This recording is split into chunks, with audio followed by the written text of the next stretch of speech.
Well, we knew it was only a matter of time until the question of whether or not President Biden will run for re-election regained some steam. And now even the New York Times is starting to acknowledge that Democrats have serious doubt about Biden's ability to win in 2024. We'll hear with more is the host of the Rubin Report, Dave Rubin. Dave, welcome back to the show. Okay, this has been an interesting conversation, resurfacing, people talking about how old Biden is, that he's almost 80, and that if he ran again, he would be 86 by the end of his second term. But Alexandria Ocasio-Cortez was asked about this on CNN over the weekend from Dana Bash. Here's what she had to say. President Biden, he is saying he's going to run again in 2024. Will you support him? You know, if the president chooses to run again in 2024, I mean, first of all, I'm focused on winning this majority right now and preserving a majority this year in 2022. So we'll cross that bridge when we get to it. But I think if the president has a vision, and that's something certainly we're all willing to entertain and examine when the time comes. That's not a yes. Yeah, you know, I think we should endorse when we get to it. But I believe that the president has been doing a very good job so far. And, you know, should he run again, I think that I think we'll take a look at it. Okay.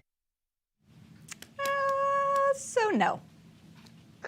Well, let's be clear. I mean, there is zero chance that Joe Biden is running again. And I mean that zero. Quote me on this, clip this thing, and send it across the internet.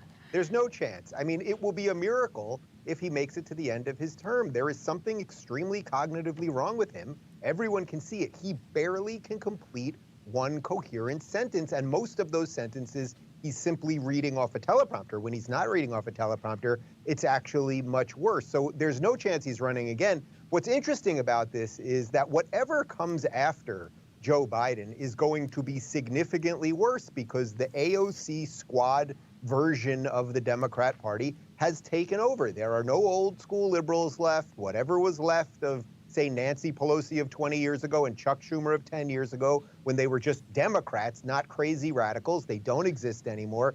AOC knows that she has the energy of the party. And basically what I think we'll have in America is a rabidly left, basically self-proclaimed socialist party. They're not going to call themselves Democrat socialists. They'll be, in effect, socialists. And then we'll have a Republican Party that I think will be a sort of wide tent thing, and there'll be a battle for the heart of it. You know, there's a Trump-DeSantis thing that's going to have to be worked out and a bunch more. But I sort of admire her honesty there. She's not going to support the guy because, A, he's not going to make it, and B, it's just they used him as long as they needed him. He's destroyed an awful lot, which is what the Democrats want, and now they'll find someone more radical.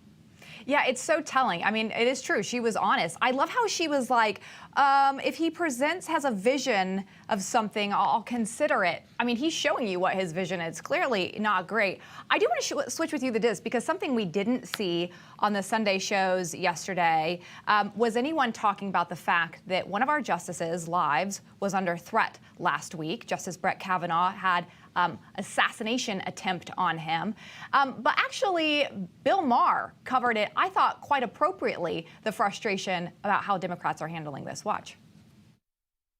The New York Times buried this. Yeah, it was like a tiny thing below the fold. If this had been a liberal Supreme Court justice that someone came to kill, it would have been on the front page. And that's what's so disappointing about a paper like the New York Times. Because they just wear their bias on their sleeves. And if it's not part of something that feeds our narrative, we bury it. Said very well. I normally don't agree with him, but that was said very well. Yeah, well, I said it on my show this morning, but Bill Maher is basically a slow-motion conservative. And I think we have to take that for what it is. He seemingly is getting it on most things when it comes to wokeness and critical race theory and the bias of the media and even the COVID stuff and all that. But he's doing it in a real slow motion effect, meaning most of us, anyone watching Newsmax certainly, and anyone that watches my show knows that the New York Times is pure trash and propaganda and doesn't cover certain things when it goes against the narrative and pushes things that are for the narrative. So I'm glad to see him get there, but I would like to see him perhaps take that final piece of the red pill and realize that he cannot support Democrats anymore.